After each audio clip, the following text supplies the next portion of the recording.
औंढ्याची वस्ती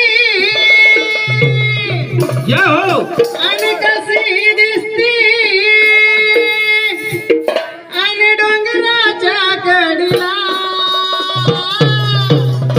ए ढोल्या यायचं का आणि यायचं का औंढ्याला जायचंय मला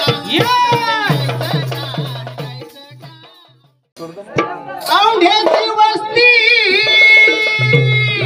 हो आणि कशी दिसती आणि डोंगराच्या कडीला ए ढोल्या यायचं का